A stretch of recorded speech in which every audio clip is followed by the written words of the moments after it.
Count the Stripes. Narrated by Scott from Exuberant Knack. It is recommended that you read the story while you listen to it with headphones. Thank you and enjoy. There's something socially inhuman about a lot of the people here. They don't really seem to have any idea of what's appropriate or not. For example, the fact that it's not okay to state that your sexual activities in the rec room were merely a social experiment, or that nobody likes it when you bring home decomposing roadkill to use for an art project. The only real reason I decided to dorm here so that I was close enough to other writing students to nudge my way into a decent study group, hoping that they knew the secret to finding someplace quiet on campus. As miserable as I was with my neighbors, my assumptions were right. One of the senior writing kids, Mick or Vic or something, had informed me of a secret plot of land between the observatory and the agricultural department, hidden far enough out of the way that it was rarely used by anyone. Even the gardeners seemed to ignore the area, letting the grass grow a bit too long and the trees spread their branches a bit too far. While I'm not a big fan of tall grass that probably hasn't been properly sprayed for ticks in ages, I'd been having a hard time adjusting to the hustle and bustle of college life. It would be nice to have some place quiet to study in peace. After lunch, I decided to check it out, in hopes that it was as empty as the other had remembered it to be. In the empty plot of land, there was a single, beaten-up park bench, leaned right up against one of the two trees. It seemed to be the only proof that this plot was ever intended to be used for anything. I took a seat, and set my bag on the space beside me, before I noticed my heels touching something underneath the bench. I reached down, and pulled out what I discovered to be an old backpack, that reeked of mildew from sitting in the grass so long.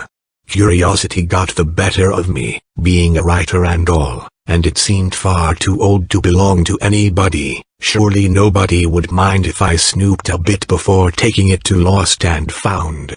I took a quick survey of the area, double-checking to make sure that I was truly alone, before unzipping the old bag. Damn! These were some expensive textbooks. Who would just leave these lying around like this? Every single one of them was in French, and while about half of the art students took French to seem more art studenty, I was not one of them. There was also a small collection of those weird beanbag dolls, like the kind used as blank slates to turn into voodoo dolls. Creepy. Hearing an elongated, raspy sigh of breath, I jumped, looking up to see a figure standing just a few feet away. They wore one of those blank white masks that mimes wear for what I assume is the sheer purpose of looking creepier, a beret with a few strands of black hair poking out, and a white shirt, with a single stripe lined across it. Just one. "Oh. Sorry, is this yours?" I shouted over to who appeared to be just another creepy art kid, holding the bag up to show it to them. They stood and stared at me some more. "Oh, okay. Well, I'm just gonna leave it here then." I slowly set down the bag, and stepped away from the bench, stepping backwards as to avoid turning my back to the bizarre figure. They merely tilted their head, and waved goodbye. I forced a smile, and waved back. Art students are weird bastards. Every last one of them. The next day, I woke up early to avoid the rush to buy the last of the pancakes in the cafeteria. I swear, if you can buy 10 pancakes, your parents are sending you way too much money. As I stepped out the door, I noticed a small group of frat pledges, up this early doing something awful for social acceptance I'm sure, standing around someone. My curiosity getting the better of me again, I stepped over to see what was going on. Pancakes could wait a second more, right? Come on, do the boxed thing. One of them snickered, as the mime from the other day seemed uncomfortable with them surrounding him like this. They were obviously making fun of him, pretending to appreciate whatever it was he was doing just to laugh at it. This happened to art kids quite a lot. As I was about to cut in and defend him, the mime did as he was told. Instead of forming a box around himself, he formed a box around the pledge. The pledge rolled his eyes at the display.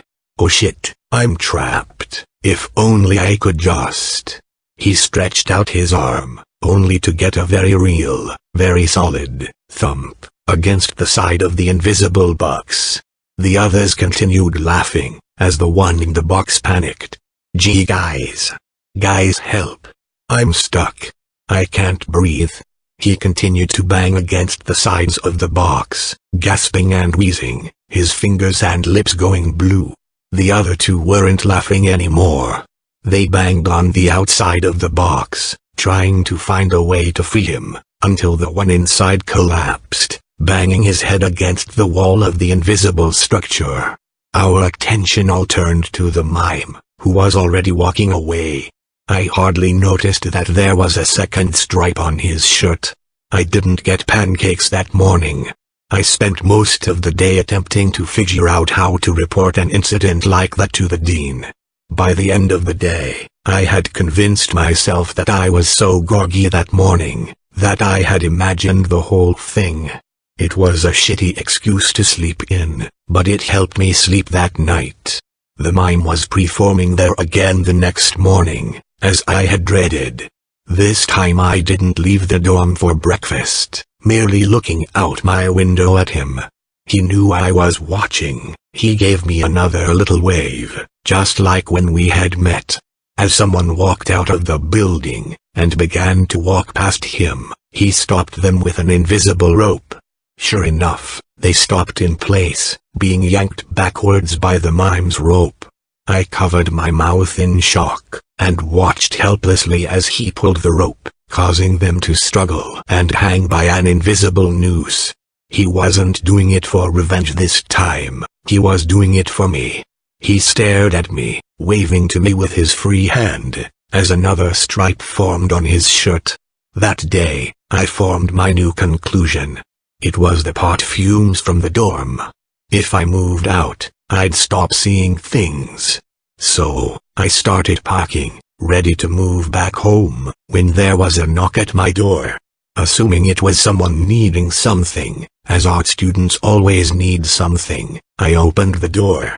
There, in the doorway, was the mime, holding a body over his shoulder, his mask and his gloves coated in blood, and his shirt. His shirt was covered in stripes, horizontal, vertical, diagonal. They were everywhere. He took the body in one arm, and flicked an invisible switchblade with his free hand, jabbing into the corpse's chest, and digging out bits of flesh until he could rip out its heart, handing it to me as some sort of gesture.